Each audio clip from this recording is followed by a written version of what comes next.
A popular sugar company in South Africa known as Tongaat Hulett can no longer keep the business running due to many reasons you're gonna get from this video as you watch from beginning to the end. But my main concern here is what? What will be the fate of the workers that were working there? And secondly, this will now warrant South African to be importing sugar from other countries. This is not right. Let's watch and hear what is going on. This is the story of how Tongaat Hulett, a company that was a pillar of South Africa's economy, came crashing down. I mean, just think about that. 134 years. For generations, the name Tongaat Hulett was basically synonymous with South African sugar. It wasn't just another company, it was a genuine institution. And now it's officially over. That century and a third legacy just came to this really dramatic, almost sudden end. The company is shutting its doors for good. So the big question is, how on earth does a giant like that fall so far so fast? Let's get into it. All right, so what was the final straw? Well, the company is now being liquidated. This happened right after a desperate last ditch rescue attempt completely fell apart, leaving them with absolutely no other options on the table. So, what does provisional liquidation actually mean? Well, it's pretty much a court ordered end of the line. A liquidator gets appointed, and their job is really straightforward: sell off everything the company owns in South Africa to try and pay back all the money it owes. But this wasn't some sudden overnight disaster. Not at all. This was more like a slow, painful collapse. It really all kicked off with a massive scandal back in 2022. And it all ended with this one final failed deal that just sealed the company's fate. Okay, so to really get how we ended up here, we have to rewind. We've got to go back to the scandal that started this whole mess, the thing that really crippled this giant in the first place. So, the root of the problem? A massive accounting scandal. We're talking major irregularities, financial misstatements. To put it simply, it looks like executives were cooking the books. They were hiding how bad things really were, and it all points to some really severe failures in who was watching the henhouse. And the damage, wow, the financial hit was just immense. The scandal completely wiped out something like 12 billion rand in shareholder value. Now, that's not just a number on a page. That shatters your credibility, it destroys your balance sheet, and it cuts you off from the money you need to survive. It was so bad, in fact, that by October 2022, Tongaat had no choice but to enter what's called business rescue. You can think of it like corporate life support. It's a legal process that basically puts up a shield, protecting the company from its creditors while it desperately tries to figure out a way back from the brink of total collapse. And it's during this rescue process that a potential hero enters the picture. A company called Vision steps up. They come forward with this pretty complex rescue plan, and in January 2024, the creditors actually approve it. It looked like there might just be a light at the end of the tunnel. But here's the thing: the whole deal, absolutely everything, hinged on meeting these three critical conditions: refinancing a huge government loan, funding a big escrow account for the entire sugar industry, and providing cash for other creditors. Especially those first two, they weren't just small details, they were massive financial hurdles. And as we're about to see, they became the exact points where the whole thing fell apart. So, for a moment there, it really seemed like this rescue might just work. But as the deadline got closer and closer, the whole deal just started to unravel. It was pretty spectacular, actually. At the heart of it, the key players, Vision and the IDC, they just couldn't seem to agree on a final binding funding deal. Okay, so the clock is ticking, the deadline is right there. The rescue practitioners asked for a little more time, just a short extension. And Vision says, sure, but. And here's the catch: they allegedly tacked on new conditions to the deal. And these new strings were apparently just a bridge too far for Tongaat's rescuers. And this is where you can really see the conflict. On one side, you had the original agreement, the plan everyone had signed off on. But on the other, according to Tongaat, Vision started adding all these new demands. We're talking about funding requirements that went beyond what was agreed to, and new conditions that they said created a ton of commercial risk. It just became untenable. So, with the two sides unable to agree, the deadline just passed. On February 7th, the agreements expired. They just lapsed.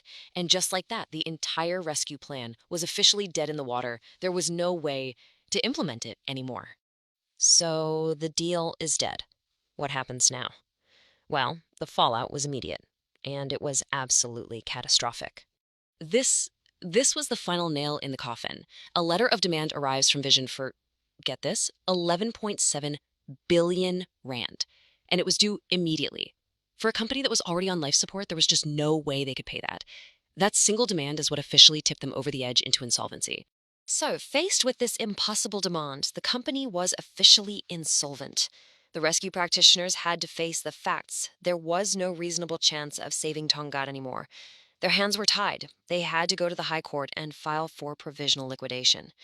Now, it is important to point out this only applies to the South African operations. The parts of the company in Zimbabwe, Mozambique, and Botswana, they aren't affected by this. And, even Vision, the company right at the center of this failed deal, came out and acknowledged how bad this was.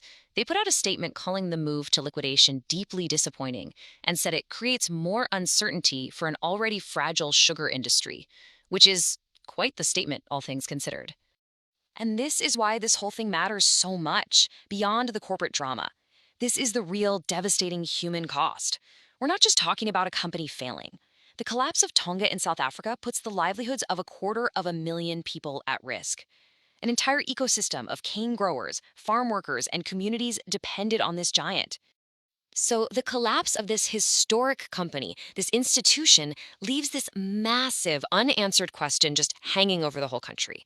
With a 134-year-old pillar of the industry just gone, can South Africa's already fragile sugar industry actually survive? For over a century, Tongaat Hulett was a symbol of South African industrial strength. Tongaat Hulett entered voluntary business rescue in October 2022. This after a historic accounting scandal and governance failures under former management, which left it 12 billion rand in the red. Last week, business rescue practitioners turned to the High Court for provisional liquidation, admitting they can no longer keep the business running. The Vision Consortium rescue plan was supposed to be the lifeline. However, negotiations between Vision and the Industrial Development Corporation failed to result in binding agreements, leaving the sale to lapse. Tongaat Hulett also received a letter of demand from Vision for 11.7 billion rand, which was immediately due. Cane grower Nkosinathi Msweli is concerned. He supplies Tongaat with 3,000 tons of cane every season and employs 7 permanent staff. If the mills close, his business dies. Usually, we'll have cane, but we have got no mill to crush to, and then even the industry will collapse. So probably this will be turned into a grazing land, and then there will be no jobs, there will be no work. Everything will just be a disaster, not for only me, but the whole industry. Tongaat Hulett processes nearly 30% of South Africa's sugar, with a production in KwaZulu-Natal worth 19 billion rand.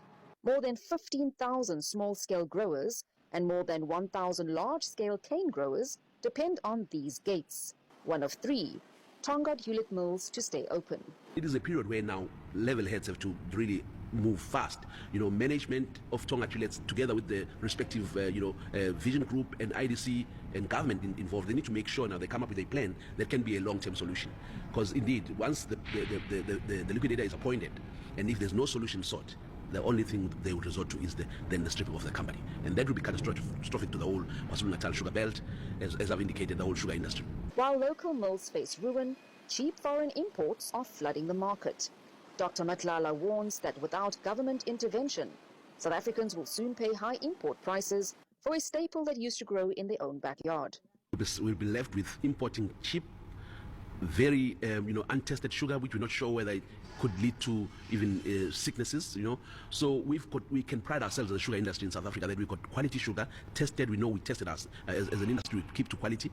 So that will be catastrophic. We'll be having a lot of imported sugar, really something that we don't even know what the quality is.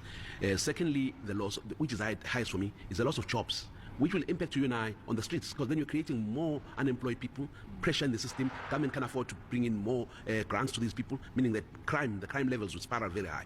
Farmers say the provisional liquidation is the only thing keeping hope alive. It creates a tiny window for liquidators to find a buyer who can keep the machinery churning. If they fail, the legacy of Tongaat Hulett won't just end in the courtroom. It will end in total economic disaster for the province. The statement here says, Hulett, biggest company, is also closing. How would people buy these cars? Ramaphosa is prioritizing something unnecessary. We're putting now the blame to Ramaphosa for Hulett. Let's understand really who the enemy is. Give me a moment of your time. I'm going to quickly go onto green screen. Now, let's look at where the problem is with Hulett, Tongaat Hulett. It says here, the Tongaat Hulett accounting scandal, often described as South Africa's second largest corporate failure after Steenhoff, involved systematic, undesirable accounting practices that inflated the company's value by approximately 12 billion rands. Right. Deloitte, South Africa, as the external auditor from 2012 to 2018, Deloitte signed off on a bogus accounting that showed 11 billion in equity when the actual value was negative 1 billion. More receipts are coming. Hold on for me. Deloitte, EY, KPMG, and the PwC have faced severe scrutiny and accusations of enabling corruption, acting as enablers in state capture and corporate fraud, especially in South Africa. These firms have been accused of prioritizing lucrative fees over auditing standards, often failing to report red flags in financial statements. Key aspects of audit firms corruption and failures. State capture in South Africa. 3 of the big 4, Deloitte, KPMG, and PwC, were heavily involved in enabling economic crimes that cost South Africa an estimated 1.5 trillion, often providing legitimacy to corrupt state-owned entities. Now, Daki, I'm sure you're asking yourself, what's the relevance of what I've just shared with you right now? And this is on Google. You don't have you can simply Google it. What's the relevance of what I've just shared with you? I want you to understand who the culprits are. These are also companies that are auditing some of the big banks here in South Africa. These are the companies that were there during the devaluing of the rand, who saw everything. These are auditing firms. It's either they suck at their job or they were also in on it. The point that I'm trying to make, Duck, is that there's been a systematic push to enable corruption here in South Africa. And this has been facilitated by the same companies, the white monopoly capital companies that you see today, working in conjunction or in collaboration with these auditing firms. These are the financial police of South Africa. They have enabled and worked with the corrupt individuals in South Africa in cooking the books, in making sure that you are affected. State-owned enterprises here in South Africa failed because they were being assisted in their failure. But when it's all said and done, this happened back in 2018. But today, you will blame Ramaphosa. You will look at a person who looks like you and you will say, you are the reason why I am in the position that I'm in. But the people who helped facilitate a 1.5 trillion rand theft from the country and ensured that they enabled it, you have no idea about them. Whenever shit hits the fans here in South Africa, we look at people who look like us and we say, you are the reason why. But the people who are behind the scenes, who are facilitating this entire corrupt enterprise, we often never look at them because they condition us. They own the media, Doug. Ask yourself, who owns all the jobs? You are blaming today Ramaphosa. Ramaphosa is not the CEO or the director of Hulett, Tongaat. When I really want this to land, Doug. I really want you to understand this. We talk about unemployment. I need this to make sense to you.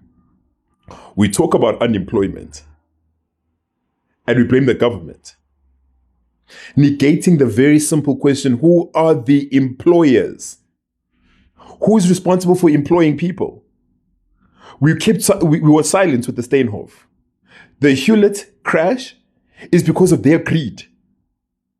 The workers did their work. They honored their fiduciary obligation. The directors at the top keep doing this over and over again, Dyke. And you are not privy to that information. Today, when you think about Hewlett, you think about the government. But it is them who are greedily feasting on the profits, who are sabotaging black people's lives in this country.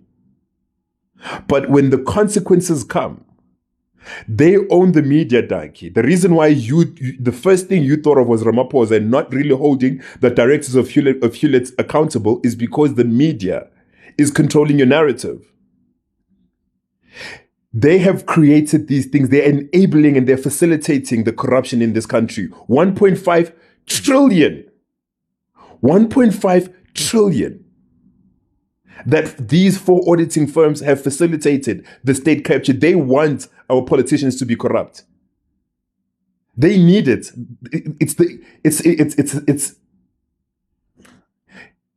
It's conscious. This is on purpose. This is not a mistake. They're facilitating the failure of the black government, knowing very well that you are going to be frustrated. They facilitated the devaluing of the rand. They are the auditing firms. They should have known and should have identified that there's something wrong that is happening in this country. They sat there and they were silent. They sat there and watched it happening all the way. They've been making sure that you are poor. They've been making sure that you are unemployed by making sure that every single institution here in South Africa crashes. We are at war, ladies and gentlemen. They're fighting. They're not taking this thing sitting down. And you are working with them. I need you to get angry, Daki. I need you to get angry. You're not angry. Okay, my wonderful people, here comes to the end of the video. Please remember to like, share, and subscribe. Thank you very much.